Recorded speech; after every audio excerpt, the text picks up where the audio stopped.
last fight card that I wanted to talk about from last Saturday, the 13th, was the fact that Maxim Vlasov, Joe Smith Jr., got canceled because of Vlasov testing positive for COVID-19. So hope he's doing all right. Kind of bummed that fight got canceled. I thought it was going to be a good one. And the main event wound up being Richard Commey stopping Jackson Marinez in the 6th round. Before I talk about that, I wanted to just briefly touch on Jared Anderson's performance. I forgot his name for a sec. Jared Anderson's performance. Really good young heavyweight. I think they said he's 21. I think he's 6'5", 250. In great shape. Moves well. And by the way, stops Kingsley eBay in the 6th round in a 6-round fight. Moves really well. He doesn't really fight like a heavyweight, man. I think that this kid's going to be the next. I think this kid's next. You know what I'm saying? Unless some shit goes really wrong, I think this kid is next. And I say that because he doesn't entirely fight like a heavyweight. He's very light on his feet. He's very bouncy. The way he puts his punches together. A lot of heavyweights are very plodding, very one punch at a time. The approach in heavyweight boxing can be a little different because of the one punch changes everything. Consequence. I've got the fucking hiccups and shit today. But I really like how he's able to come forward behind his jab, keep his jab nice and busy. He's really patient. He mixes up where he puts his shots. It's just very rare that you see heavyweights that big, with that level of athleticism and coordination. He fights like a super middleweight, light heavyweight. You know what I mean? So even though I like eBay, I've talked about him on this show before, but I think that a little tough to know where Anderson is at based on this fight, just because I think he was in a completely different class than eBay. I would like to actually see him maybe against eBay's most recent opponent, Guido Vianello. I think that would be a really good fight. Two young heavyweights that really know how to box, both undefeated, and both promoted top rank ESPN. So I think that should probably get made.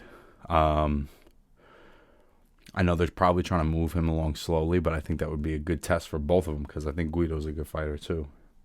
And then the main event, we had Richard Commey stopping Jackson Marinez.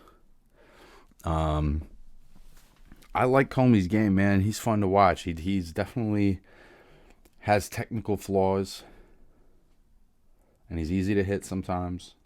But I think that overall, the fact that he's so powerful and he's so relentless, if you don't really clip him and hurt him, it's going to be hard to keep him off of you. And Teofimo Lopez is the only guy that's ever really been able to stop him, I think. So it'd be tough to call him chinny. I think he's a durable guy. Marinez, I saw in his last fight against Rolly Romero, thought he won the fight very clearly.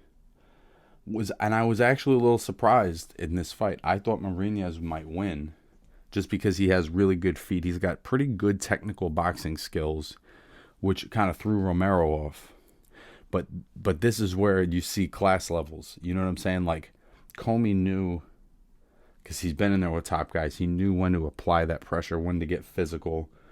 There's just certain intangibles. He sees you breathe in, whatever. But he has that knowledge of how to capitalize on those moments. So when he started getting physical with Marinez, that was clearly he was out of his depth. He was out of his element. He had never been that physical on the inside. You could see there was holding, and he was just taking shots, I think, that he wasn't necessarily expecting to take. And he wasn't able to keep the fight at arm's length the way he was against Romero. And ultimately, and I think that's why Commey stopped him, was because he just was able to break that jab barrier, that jab movement barrier, get in his chest, land power punches. And it was one of those fights as like guys that are good boxers, but if the fight gets super, super physical and they don't, they can't keep you off of them, it can get a little dicey. And it's like kind of a Carlos Quintana type situation, like very good technical boxer, maybe not the most durable, but I think that I think Marinez can learn something from this night, from this particular fight and learn a little bit more about the physicality when you start fighting the very top level guys. And I think that even if you put Commey, you know what I'm saying, in the bottom part of your top 10 at lightweight, he's in that top 10. So once you get up into that space, you're dealing with a different level of risk. And I think that Marinez learned that the hard way. And to be honest with you, I think Rolly Romero would learn that the hard way as well if he at this point in his career stepped up and fought one of these top guys. And that's ultimately the difference between prospects and contenders, is the well-roundedness of your game and being able to read certain shit. It was really cool, too, to see Teofimo Lopez ringside supporting Richard Commey, cheering him on. He was, like, hanging out in the locker room and shit with him. It was just cool to see unity between fighters and shit, you know, like, even Jared Anderson, after he knocked out eBay, was, like, kneeling down next to him. You could see that, you know, that he was concerned about it. So it's one of my favorite things about boxing is, like, the unity between fighters. You know what I'm saying? Like, once it's over, even if you're sparring, it's like once the round is over, it's all respect. Because I know what I just went through. So if I just went through it, you just went through it. And that means that I respect you more than anyone else in this room, almost. You know what I mean? It's a weird... It's a respect that can only be shared by having that experience, by, like, getting in the ring and really exchanging with people and exchanging punches and facing that danger and all that. Like, once you've been through that, it's an odd bond. You know what I mean? And it was cool to see that in action at the highest level, you know, amongst two world champions.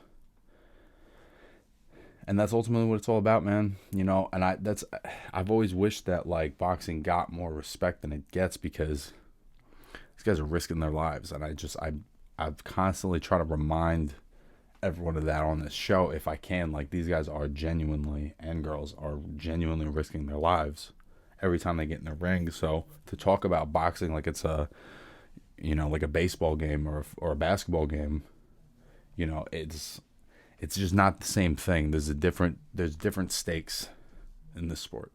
And